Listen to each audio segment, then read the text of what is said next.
Most financial collapses don't happen slowly. They don't come from years of bad habits piling up one mistake at a time. They usually happen after one single event. One interruption, one bad day. One shock that hits a bank account that wasn't built to absorb it. That's why so many people feel blindsided when things fall apart. They were doing everything right until suddenly they weren't. And it's rarely about discipline or effort, but it's often about unplanned shocks. And so, in this video, we'll look at the 7 financial emergencies that account for most long-term financial damage people experience, and more importantly, how the people who survive them prepare differently. All right, let's dive into it. Income loss or interruption is the most common and most damaging financial emergency people face. And it doesn't have to be dramatic to be destructive. A layoff, reduced hours, a delayed paycheck, a commission that doesn't come through, an illness that keeps someone out of work longer than expected. Most financial systems are built on one fragile assumption, and that is that income will keep arriving on schedule. Bills assume it, debt assumes it, lifestyle usually assumes it as well. But when income pauses, even briefly, the clock starts immediately. Expenses don't magically slow down, though we wish they would. And so your rent still shows up and your minimum payments still hit. Without buffers, people are forced into quick reactions, credit cards, borrowing, skipped bills. And what makes income interruptions so dangerous is that people often assume they'll catch up the next month or in the following ones. But once you fall behind, catching up takes far more effort than staying ahead would have. The emergency isn't just the lost income, it's the cascade that follows when timing breaks.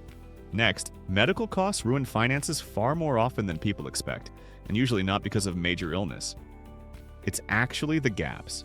I'm talking about deductibles, co-pays, prescriptions, tests, follow-ups, or missed work days that make most of the damage in the bank account. People assume insurance means protection, but insurance often just changes how the cost arrives. Instead of one large bill, it comes in pieces, and of course that's less to pay compared to if you didn't have insurance, but you get the point. And because medical issues often arrive alongside stress, fear, or exhaustion, people don't respond strategically, they react. Savings get drained. Credit fills the gap. Other bills get delayed. What makes medical emergencies especially damaging is that they don't feel optional. You don't get to postpone care until finances are ready. And because the costs are fragmented, people underestimate the total impact until the damage is already done. The emergency isn't the illness, it's how quickly the financial system gets overwhelmed with it. Now, housing-related shocks are some of the most destabilizing financial emergencies because housing is usually the largest and least flexible expense in the budget. Rent increases, mortgage issues, repairs, appliance failures, moving costs, property taxes. These aren't dramatic disasters, they're normal parts of housing, but they're large, time-sensitive, and unavoidable. You can't pause housing while you figure things out. When housing costs change, they absorb money meant for everything else. And so your savings disappear, your debt grows, and stress becomes constant. And housing shocks often force long-term changes. Higher rent becomes the new baseline. A move disrupts routines, jobs, and even family life. And a repair creates ongoing maintenance obligations. So housing emergencies don't just disrupt finances, they disrupt stability itself. Transportation emergencies quietly ruin finances because they hit income and expenses at the same time. Cars don't just break down in dramatic ways, they literally wear out. Tires, brakes, or even transmissions. Maintenance often gets delayed until it can't anymore. And because transportation is tied directly to work for most people, a vehicle issue isn't just a repair bill, it's missed shifts, lost income, extra costs for alternative transportation, and stress about reliability. What makes transportation emergencies especially damaging is that they're predictable but never scheduled. Everyone knows cars will need repairs eventually, but the timing is literally always wrong, and when money is tight, repairs get postponed, which makes them more expensive later. Vehicle emergencies force action at the worst possible moment, and that's why they cause so much financial damage.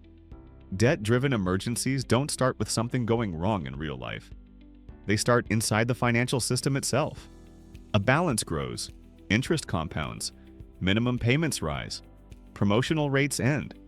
What once felt manageable quietly becomes unstable. And because debt problems build slowly, people don't treat them as emergencies until they are. Then everything feels urgent at once. Cash flow stops working. One small disruption now has massive consequences.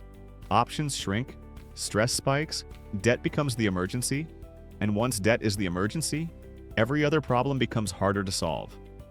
Debt-driven cascades are dangerous because they're invisible until they're overwhelming. And by the time they feel urgent, reversing course takes far more effort than people expect. Another one of the most overlooked financial emergencies comes from family and social obligations.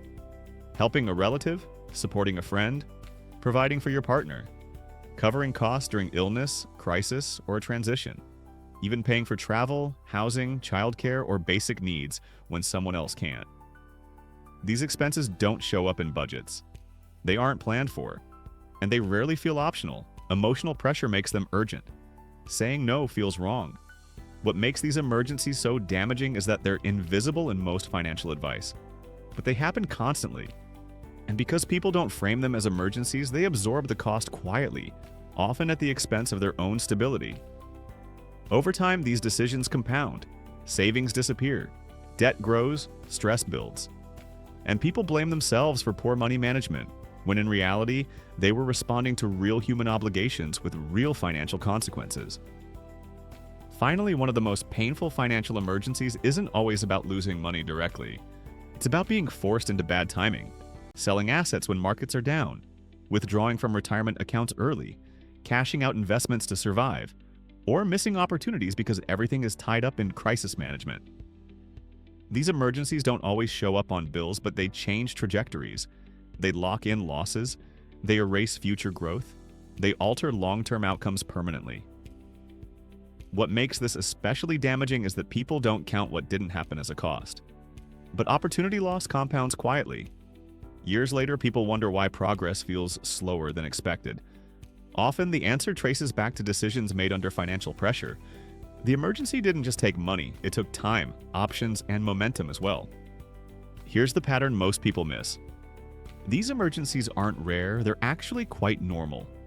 Income interruptions happen, medical costs appear, housing and transportation demand money, debt compounds, family needs help, opportunities get missed. What ruins people financially isn't the event itself, it's the lack of margin. Their finances weren't built to absorb shocks. It was built to function perfectly under ideal conditions. Emergencies don't cause financial collapse, but often reveal fragility. And because these events don't feel dramatic, people don't prepare for them. They assume they'll handle it when it happens. But by then, the options are worse, the costs are higher, and recovery takes longer. People who survive financial emergencies don't prepare by optimizing every dollar. They prepare by building margin, liquidity over appearances, cash that can move when needed, flexibility over optimization, expenses that can adjust without collapsing the system, margin over maximum growth, accepting slightly slower progress in exchange for resilience, recovery time over perfection, planning not just to avoid emergencies, but to recover from them without panic. Preparation isn't about fear, it's about reducing surprise. It's about designing a financial life that can take a hit and keep going. The goal isn't to avoid emergencies, it's to make sure they don't ruin you when they arrive. If this video helped you see financial emergencies differently, click on one of the videos on your screen right now. They go deeper into similar and different finance topics. I'll see you in the next one.